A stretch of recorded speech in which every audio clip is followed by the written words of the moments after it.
Cricket cricket के game और option trading में बहुत सारी सिमिलरिटीज होती है।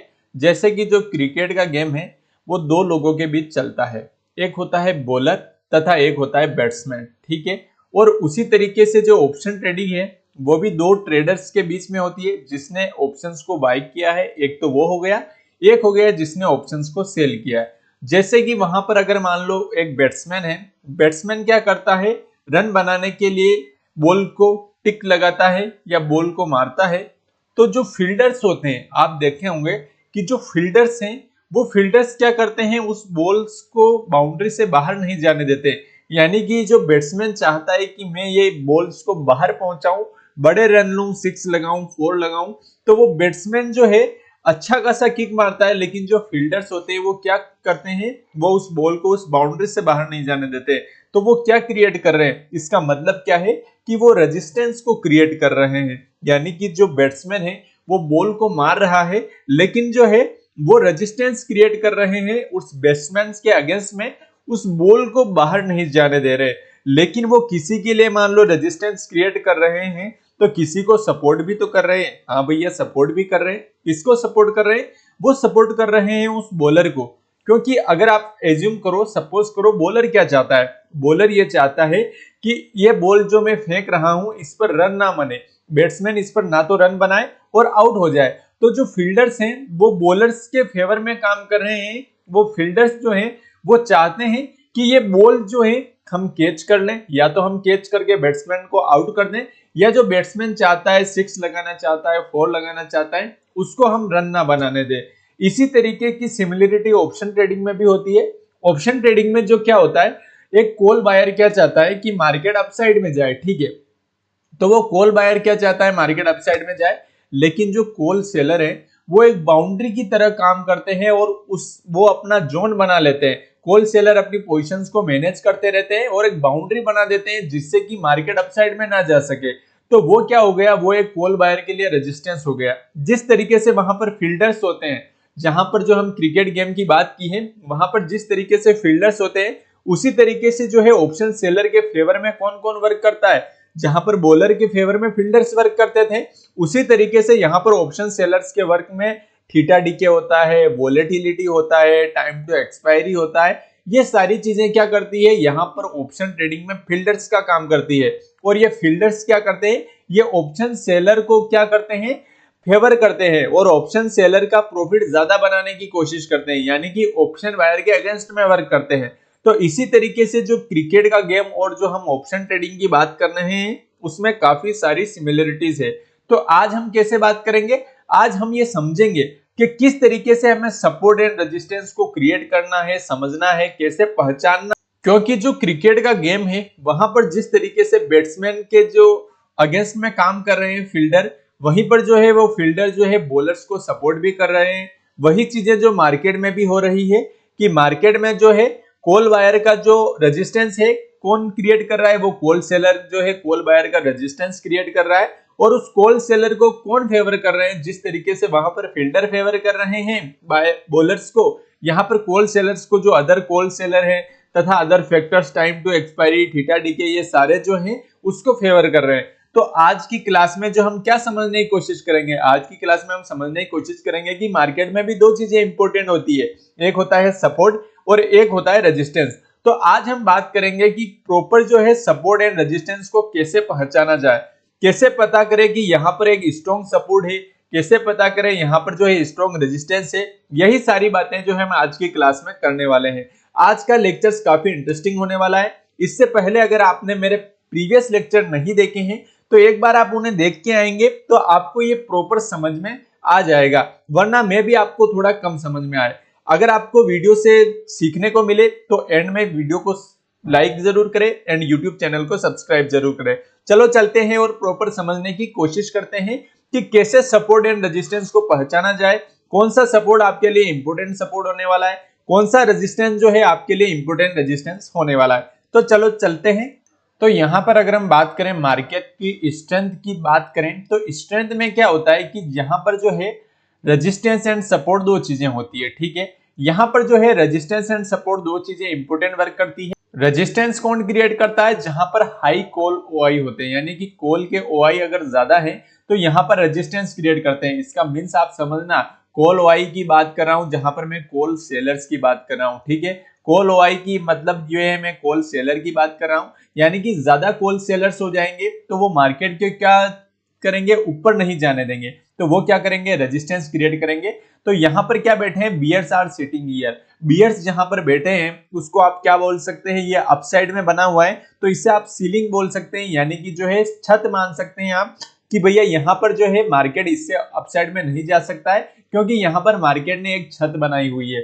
अगर मान करो सपोर्ट की, तो मान लो मार्केट नीचे आ रहा है और यहाँ पर ज्यादा पुट ओआई बैठे हैं। पुट ओआई ज्यादा मतलब पुट के सेलर, मैं सेलर की बात कर रहा हूँ, पुट सेलर ज्यादा बैठे हैं, यानी कि यहां से मार्केट को ये नीचे नहीं जाने देंगे। इसका मतलब यहाँ पर कौन बैठे हैं, बुल्स बैठे हैं। बुल्स आर सिटिंग हियर, इसको आप क्या बोलेंगे, बुल्स अगर यहाँ पर बैठे हैं तो आप इसे फ्लोर मान सकते हैं, यानी कि जो है सेलर जहां पर बैठे हैं उसे सीलिंग मान सकते हैं, और जो है बायर जहां पर बैठे हैं, मतलब बायर यहाँ पर बैठे हैं वहां पर आप बोल सकते हैं उसको फ्लोर मान सकते हैं। तो रेजिस्टेंस एंड सपोर्ट को आप प्रॉपर समझ चुके होंगे, ये मार्केट की स्ट्रेंथ में काम करते हैं।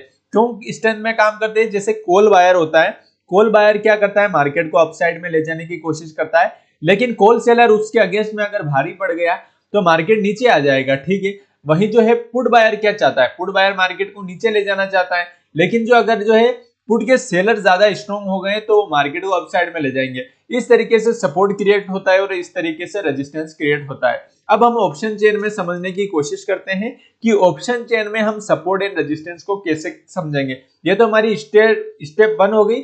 स्टेप 1 में हम क्या कर रहे हैं, मार्केट की स्ट्रेंथ को देख रहे हैं, कहां रेजिस्टेंस है कहां सपोर्ट है, ठीक है। अब जो है यहां पर हम देखेंगे स्टेप 2 में क्या होने वाला है। स्टेप 2 में हमें आइडेंटिफाई करना है कि कहां पर call OI and put OI सबसे ज्यादा है। तो ये हम कहां से चेक करेंगे, ये हम ऑप्शन चेन में चेक करेंगे।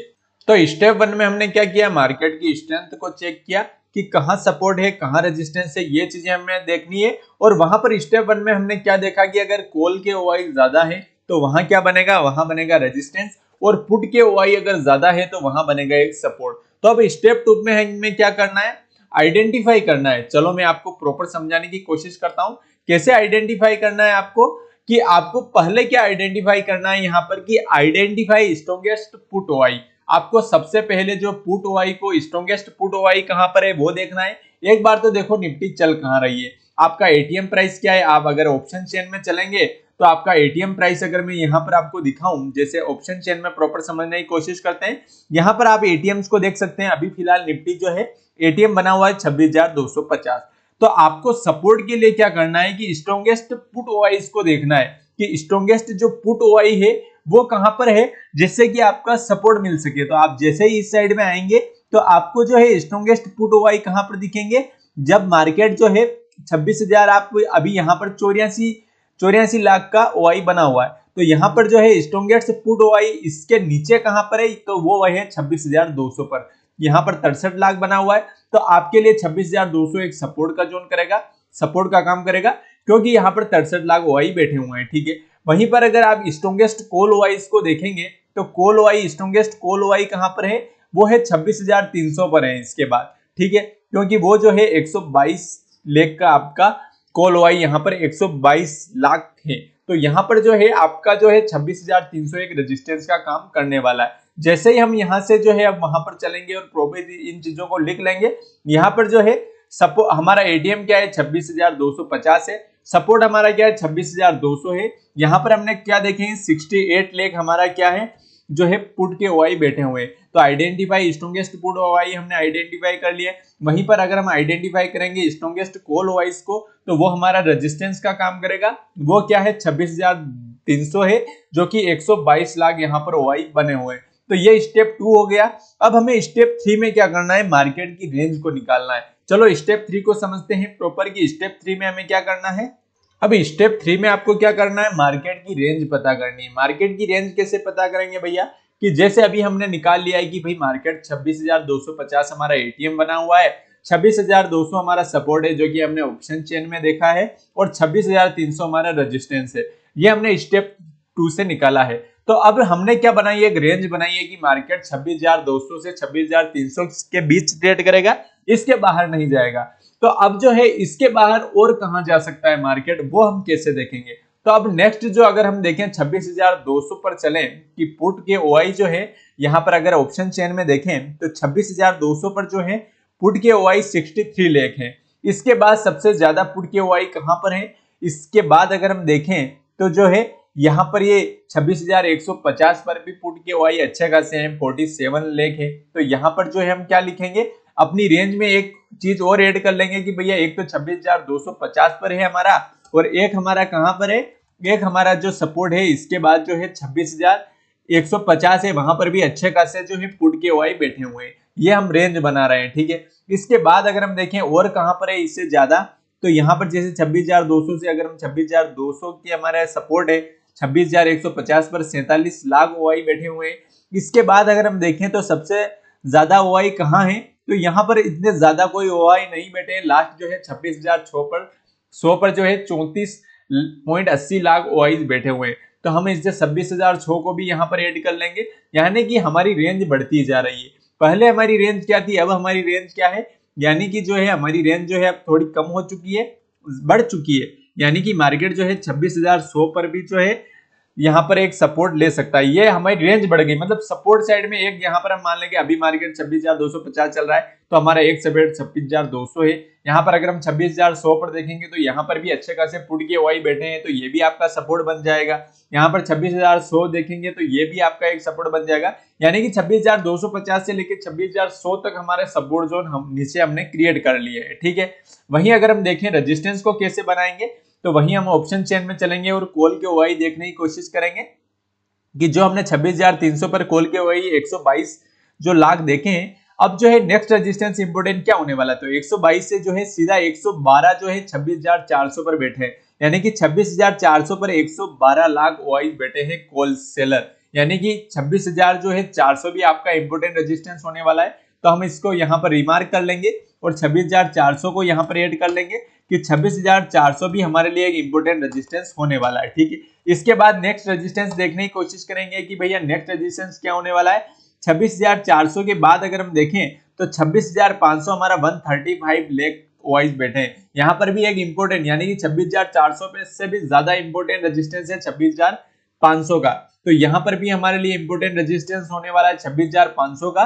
तो यहाँ पर इस रेंज को हम ऐड कर लेंगे कि भैया 26,500 भी हमारे लिए एक इंपोर्टेंट रेजिस्टेंस होने वाला है। तो पहले क्या थी, पहले हमारे पास सिर्फ ये रेंज थी, ठीक है। उसके बाद जैसे ही हमने और बढ़ाया है तो डाउन साइड में और अप साइड में हमारी रेंज बढ़ी, और हमने बढ़ाया तो मार्केट 26,100 से 26,500 के बीच ट्रेड कर सकता है। इस तरीके से हमने रेंज निकाली, ये हमारी स्टेप 3 हो गई। कि स्टेप 3 में हमने क्या किया, सबसे पहले एटीएम्स को देखो, सबसे पहले हमने क्या किया, मार्केट की स्ट्रेंथ को चेक किया।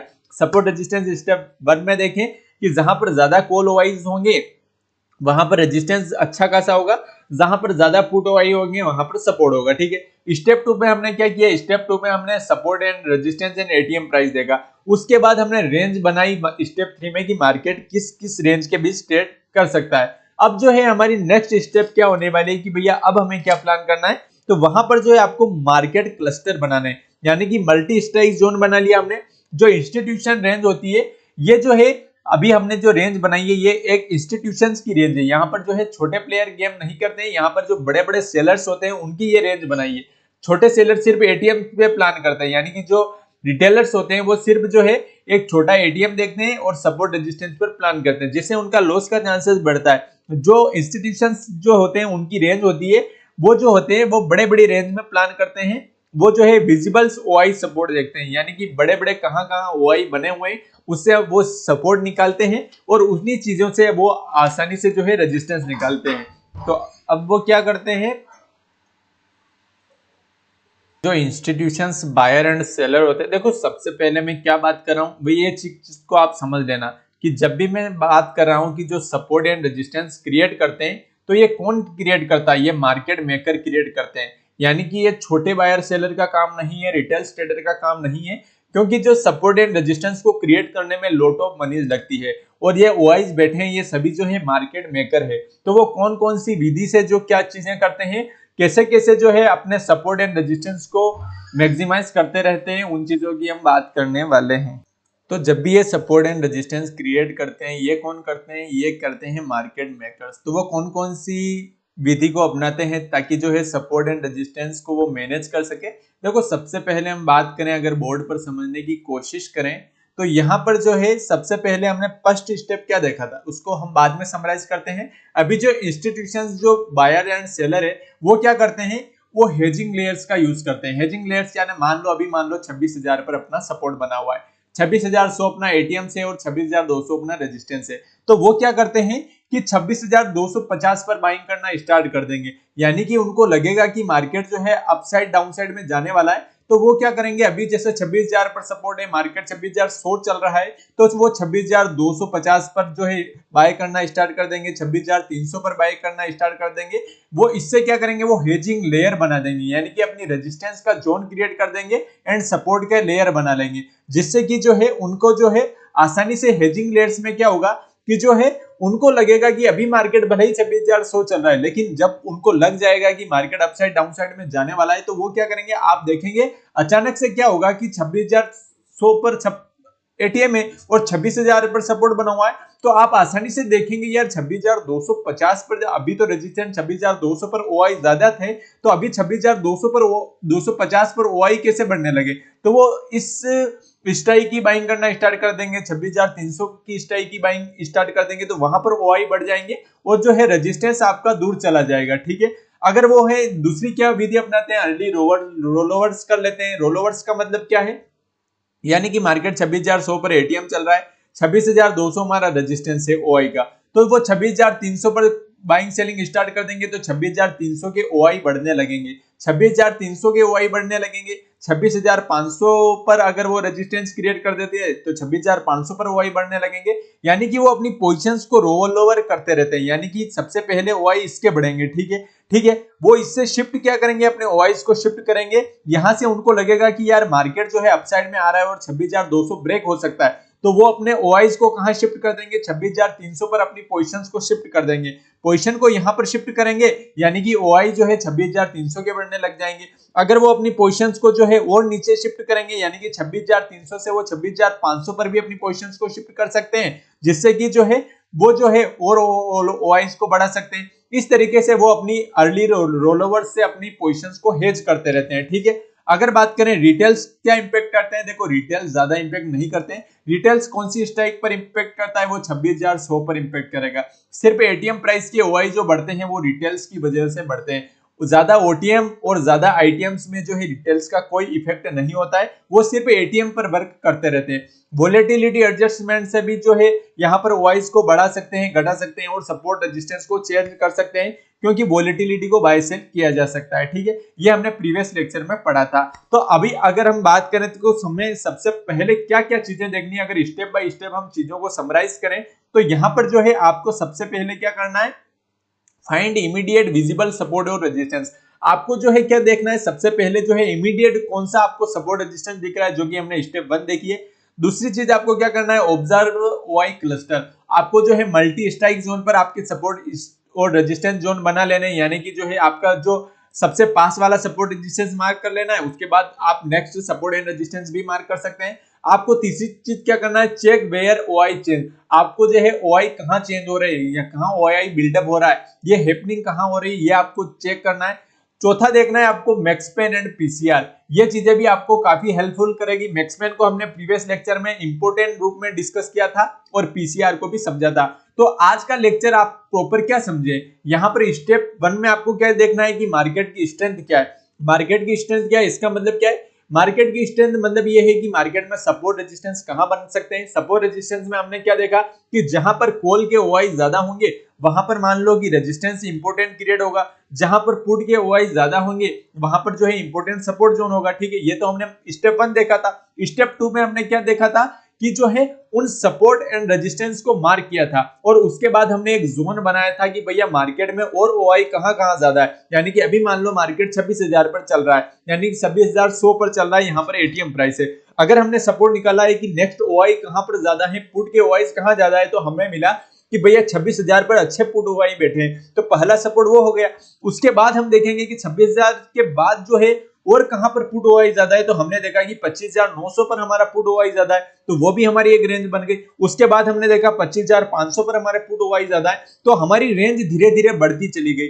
और ये जो है बड़े बड़े इंस्टीट्यूशन जो ट्रेडर होते हैं वो ये चीजें अपनाते रहते हैं, बड़े बड़े इंस्टीट्यूशंस में यही चीजें चलती रहती है। यानी कि जो सपोर्ट रेजिस्टेंस क्रिएट करता है वो मार्केट मेकर करता है। उसी चीजों में कॉल के ओआई भी जहां जहां पर बढ़ते हैं, जैसे 26,100 चल रहा है और 26,200 पर हमारा इंपोर्टेंट रेजिस्टेंस है, तो मार्केट अगर हम देखें तो 26,200 के बाद कहां पर कॉल ओआई और ज्यादा है, जहां पर जो है हमें एक इंपोर्टेंट रेजिस्टेंस मिल सकता है, तो भैया 26,300 है, 26,500 है, जो कि हमने ऑप्शन चेन में देखा था। तो इस तरीके से हमने समराइज किया था और उसके बाद हमने वो जो सारी विधियां देखी थी कि मार्केट में कौन कौन सी विधियों से जो है सपोर्ट रेजिस्टेंस चेंज होते रहते हैं और दूसरी स्ट्राइक्स पर जो है ओआईज बढ़ते रहते हैं। तो वहां पर हमने एक हेजिंग लेयर्स को चुना था कि भैया हेजिंग लेयर्स भी बड़े बड़े इंस्टीट्यूशन जो है अप्लाई करते हैं, अर्ली रोलओवर्स करते रहते हैं, अपनी पोजीशंस को जो है एक स्ट्राइक से दूसरे स्ट्राइक्स पर जो है शिफ्ट करते रहते हैं, जिससे भी सपोर्ट रेजिस्टेंस आपका चेंज होता रहता है। रिटेल्स इंपैक्ट कहां करते हैं, रिटेल सिर्फ जो है एटीएम्स पर ही इंपैक्ट करते हैं। रिटेल्स क्या करते हैं, सिर्फ एटीएम पर ही इंपैक्ट करते हैं।